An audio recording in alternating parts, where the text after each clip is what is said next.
اب 12 مصیبتیں کیا ہیں؟ فرماتے ہیں 3 مصیبتیں اسے دنیا میں آئے گی، 3 مصیبتیں اس کو مرتے وقت آئے گی۔ کتنی ہو گئی؟ 6۔ 3 مصیبتیں اس کو قبر میں آئے گی اور 3 مصیبتیں اس کو میدان محشر میں آئے گی۔ یہ کس کا فرمان ہے؟ اللہ کے رسول کا۔ جس کے کہنے پر اللہ کو ایک مانا، اب اس کے کہنے پہ یہ مصیبت کیوں نہیں مان رہے ہو؟ اور اگر مانتے ہو تو پھر اس کا علاج کہیں اور کیوں ڈھونڈ رہے ہو؟ 3 مصیبتیں جو مسلمان کو نماز نہ پڑھنے کی وجہ سے دنیا میں آئے گی۔ آقا ارشاد فرماتے ہیں پہلی مصیبت، اس کے چہرے پر جو ایمان کا نور ہے وہ چھین لیا جائے گا۔ یعنی آپ کو یہ پتا ہونا چاہیے کہ مومن جو سچا ہوتا ہے، ایمان والا، اس کے چہرے پہ ایک مخصوص نور ہوتا ہے، چمڑی اس کی سفید ہو یا کالی ہو، اس سے بحث نہیں ہے، ایمان کا نور ہوتا ہے، اس کو دیکھو تو خدا یاد آتا ہے۔ یہ نور، اللہ کا نور چھین لیا جائے۔ کاسمیٹک آئٹم جو ہم خرید کر پیسے خرچہ کرتے ہیں، میں یہ تو نہیں کہتا کہ اس کو استعمال نہ کریں، میں کہتا ہوں اگر اس میں کوئی ناجائز چیز نہ ملی ہو، جدید دور ہے، ہوائیں بدل رہی ہے اور جو ہے وہ ماحول بدل رہا ہے، غذائیں بدل رہی ہے، دنیاوی اعتبار سے اگر اس کا استعمال کرتے ہو، اللہ نے دیا ہے تو کرو، ہم منع نہیں کرتے۔ لیکن ایک بات آپ سے کہتا ہوں، کاسمیٹک آئٹم سے کتنا بھی مہنگے سے مہنگا کچھ بھی لگا لو، 4، 6، 8 گھنٹے کے علاوہ اس کا اثر نہیں رہے گا۔ دیکھ کر ابر بدوں پر بھی برسانے والے، میں مجرم ہوں آقا مجھے ساتھ لے لو، کہ رستے میں ہے جا بجا کھانے والے۔ اللہ کے بندو، وہ نور ایمانی چھین لیا جاتا ہے، ایمان کا نور چھین لیا جاتا ہے۔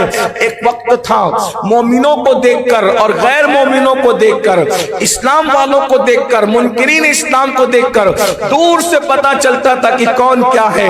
آج بڑی معذرت کے ساتھ نئی بستی میں چلے جاؤ، سلام کرنے ڈر لگتا ہے، کس کو کرے کس کو نہ کرے۔ اگر مسلمان کو نہ کرے تو کہتا ہے دیکھو مولوی لوگ کتنے مغرور ہو گئے، ہمیں سلام نہیں کرتے، وہ تیری صورت تو دیکھ۔ بڑی معذرت کے ساتھ کیا ہو گیا؟ ایک دور تھا تم پہچانے جاتے تھے اپنے چہروں کی نورانیت سے۔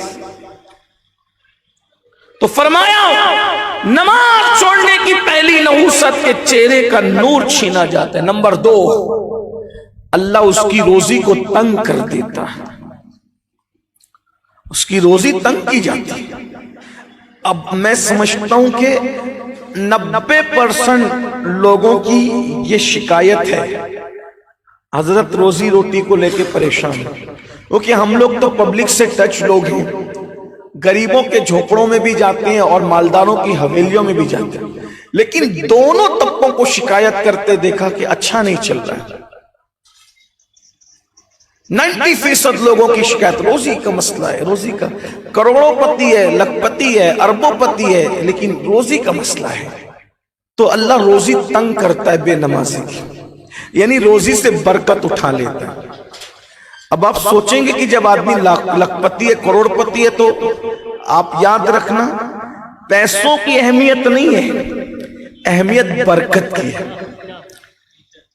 آپ پیسے بہت کما رہے ہو، پیسے بازو کی قوت سے کما سکتے ہو، برکت بازو کی قوت سے کوئی نہیں کما سکتا۔ برکت صرف اللہ دیتا ہے، وہ برکت والا خدا برکت نازل کرتا ہے۔ آج ہمارے پاس کھانا ہے، برکت نہیں ہے، مال ہے، برکت نہیں ہے، اولاد ہے، برکت نہیں ہے۔ اللہ نے برکت اٹھا لی، فرمایا اس کی روزی سے برکت۔ اچھا یہاں آپ کی توجہ چاہتا ہوں، روزی سے برکت اٹھائے، یہ نہیں کہا کھانے سے برکت اٹھائی جاتی، کیا فرمایا؟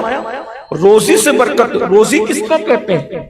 روزی کا مفہوم بہت وسیع ہے عربی زبان میں، اگر اس کو میں اپنے الفاظ میں سمیٹوں اور ایک جملے میں بیان کروں، روزی کو ہر ضرورت کی چیز کو روزی کہتے ہیں، ہر ضرورت کی چیز کو روزی کہتے ہیں۔ دیکھیے کتنی بڑی بات ہو رہی ہے، یعنی جو بھی تیری ضرورت کی چیز ہے اس سے اللہ برکت اٹھا لے گا اگر تو نے نماز چھوڑی تو۔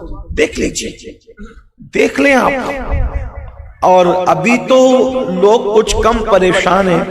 اللہ نہ کرے اگر لوگ نہ سدھرے تو کہیں ایسا نہ ہو کہ لوگ جیسے آج کل پیٹرول وغیرہ خریدتے ہیں بہت بڑی قیمت دے کر، ویسے ایک وقت آئے گا کہ لوگوں کو پانی خریدنا پڑے گا بڑی قیمت دے کر. اللہ نہ کرے کبھی ایسا وقت آئے گا. اس لیے کہ جتنا بگڑتے جاؤ گے اتنا پھنستے جاؤ گے، جتنا اللہ کی عبادتوں سے دور ہوتے جاؤ گے اتنا عذاب میں گرفتار ہوتے جاؤ گے. جو قبر کا عذاب ہے وہ تو اپنی جگہ، جو محشر کا عذاب ہے وہ تو اپنی جگہ. تو میرے بھائیوں یاد رکھنا، اللہ پاک روزی سے برکت اٹھاتا ہے. برکت کسے کہتے ہیں میں ایک واقعے کے ذریعے سے آپ کو سمجھاتا ہوں کہ برکت کسے کہتے ہیں. دیکھیے ایک ہوتا ہے کوئی چیز کا ہونا اور ایک ہوتا ہے اس میں برکت کا ہونا. مطلب کیا؟ غور کریں. ایک ہی روایت پڑھتا ہوں، آپ کو بات سمجھ میں آئے گی، انشاءاللہ آپ سمجھ جائیں گے. حضرت سیدنا ابو ہریرہ رضی اللہ تبارک و تعالیٰ ارشاد فرماتے ہیں کہ میرا کوئی گھر وغیرہ نہیں تھا، بہت پریشان رہتا تھا اور بھوک کا عالم یہ تھا کہ بھوک اتنی لگتی تھی تو میں مسجد نبوی میں چت لیٹ جاتا تھا اپنے پیٹ کو ٹھنڈک پہنچانے کے لیے. کبھی کبھی کمر کو صحیح رکھنے کے لیے پتھر باندھتا تھا. بہت بھوک میں نے جھیلی ہے. ایک دن ایک مٹھی بھر کھجور مجھے میرے کسی عزیز نے دیے.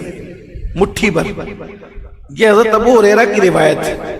مٹھی بھر کتنی ہو سکتی ہے بھائی؟ ایک مٹھی، دو مٹھی کتنی ہو سکتی ہے؟ مٹھی بھر کا مطلب یہی کہ مٹھی میں جتنی ہے، کسی کی مٹھی کتنی بڑی ہوگی؟ مٹھی کی بجائے مٹھا بھی کسی کا ہو تو کتنا ہوگا؟ اور مٹھی بھر کھجور میرے کسی عزیز نے دی. میں نے سوچا کہ ایک کام کرتے ہیں، روز روز کے ٹینشن اور تکلیف سے نجات پا جاتے ہیں. وہ مٹھی بھر کھجور لے کر میں آقا کی بارگاہ میں پہنچا اور سرکار سے عرض کی، یا رسول اللہ صلی اللہ علیہ وآلہ وسلم، میرے ماں باپ آپ پر قربان، یہ مٹھی بھر کھجور کسی نے دیے، ہمیشہ بھوکا رہتا ہوں، بھوک سے پریشان رہتا ہوں، آقا اس میں دعا کر دے برکت کی. میرے آقا علیہ السلام نے اس پہ ہاتھ رکھا اور دعا کی، اللہ اس میں برکت عطا فرما. اور ایک چمڑے کی تھیلی تھی، وہ ساری کھجوریں اس تھیلی میں ڈال دیا اور وہ تھیلی میرے ہاتھ میں پکڑا دی. فرمایا کھاتا جا کھلاتا جا، اللہ برکت دے گا. کھاتا جا کھلاتا جا، اللہ برکت دے گا. کھاتا جا کھلاتا جا، اللہ برکت دے گا. اور پھر میرے آقا کی دعا، جانے دعا کی دعا ہے، عنایت کا جوڑا، اجابت کا صحرا، دلہن بن کے نکلی دعائیں محمد. اجابت نے جھک کر گلے سے لگایا بڑی ناز سے جب دعائیں محمد. اب حضرت ابو ہریرہ کہتے ہیں، میں اپنے نوجوانوں سے پوچھتا ہوں مٹھی میں کھجور کتنی آ سکتی ہے؟ 10 20 50 100 سے زیادہ آ سکتی؟ ابو ہریرہ کہتے ہیں دعائے رسول کی برکت تھی، میں بھی کھاتا کھلاتا رہتا. جب تک حضور ظاہری طور پہ حیات رہے کھاتا رہا کھلاتا رہا. صدیق اکبر کا دور آیا، کھاتا رہا کھلاتا رہا. فاروق اعظم کا دور آیا، کھاتا رہا کھلاتا رہا. عثمان غنی کا دور آیا، کھاتا رہا کھلاتا رہا. کتنے سال ہو گئے؟ اگر حضرت ابو ہریرہ کو تھیلی دینے کے بعد کم سے کم آقا علیہ السلام 1 سال بھی ظاہری طور پہ حیات ہو تو وہ 1 سال پکڑ لیں. صدیق اکبر کی خلافت کے 2.5 سال پکڑ لے، کتنے ہو گئے؟ 3.5 سال. فاروق اعظم کی خلافت کے 10 سال پکڑ لے، کتنے ہو گئے؟ 13.5 سال. سیدنا عثمان غنی کی خلافت کے 12 سال پکڑ لے، کتنے ہو گئے؟ کتنے؟ 25.5 سال ہوئے. اب آپ سے پوچھتا ہوں 25.5 سال تک کتنی کھجوریں نکل سکتی اس تھیلی سے؟ ارے بھائیو تھیلے سے بھی کوئی 25 سال تک کے کھجور نہیں نکال سکتا، لیکن یہ تھیلی ہے، تھیلی صرف برکت کی بات ہے. برکت اسے کہتے ہیں، برکت کی بات ہے. اللہ کے رسول علیہ السلام نے برکت کی دعا کیا کر دی؟ حضرت ابو ہریرہ کہتے صرف میں نہیں کھاتا تھا، میں بھی کھاتا رہا، لوگوں کو بھی کھلاتا رہا. یعنی 25 سال تک اس تھیلی سے کھجوریں نکلتی رہی. بس ایک نصیحت اللہ کے رسول نے کی تھی، اس کو